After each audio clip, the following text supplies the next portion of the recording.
Hey guys, it's Michelle with Tennis Warehouse, and today we're going to talk about the Tecnifibre TFight family of tennis rackets. We've started to see Tecnifibre rackets becoming more and more popular from every level, recreational all the way to pro, seeing a lot more of these white rackets on the court.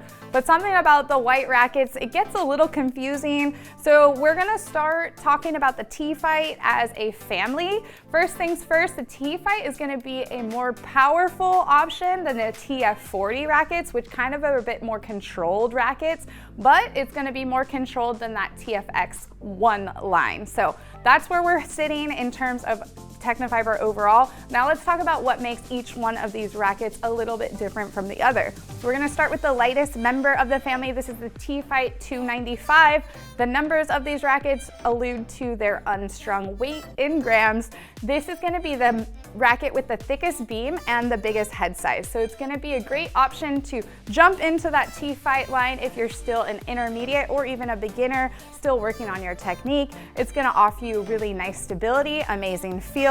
This racket has it's got options to hit with power or spin, and something about this line of rackets also is they are foam filled, so really good feel at contact. Plus they have two technologies that they're boasting, which is the RS, that is the beam shape. It is in the shape of an R, but for me, I just have been explaining it as a hybrid between that rounded, more modern beam and the more classic square beam. So that's gonna be really fun and nice to have as well. Tons of feel, really good stability. I just grabbed the TFight 300. This is a 98 square inch racket. It does have a 16 by 19 string pattern. So again, good access to spin and power here. The stability is going to be very nice, slightly thinner than the previous racket in terms of beam width. And these rackets also have ISOFlex technology, which means that the string bed's gonna offer a very consistent response. It's very noticeable when you are playing with these rackets.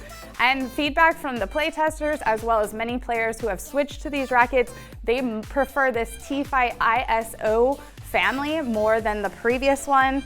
I just picked up the TFight 305. Now this is the one that really stands out in the family to most players. This is the racket endorsed by Daniil Medvedev.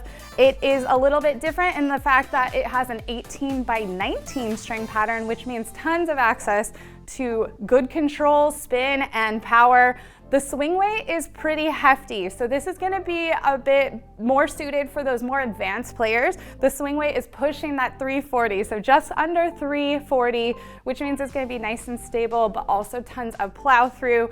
Medvedev makes it look easy when he's swinging this racket.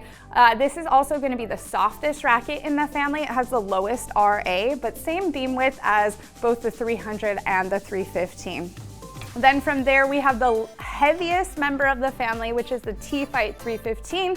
And that one is going to still have that 98 square inch head, but instead of that tighter 18-19 pattern, we have a 16-19, more open pattern, good access to spin and power, very stable, nice and firm, yet not uncomfortable. So again, stability is gonna reign supreme with this model, really fun one to hit with and all the things. So if you're curious about which of these TFights might be best suited for your game and you're still a little bit confused, feel free to ask us in the comments below. We always suggest demoing, so even if you grab the 315 and 305, see which one works best for you, might be a good option.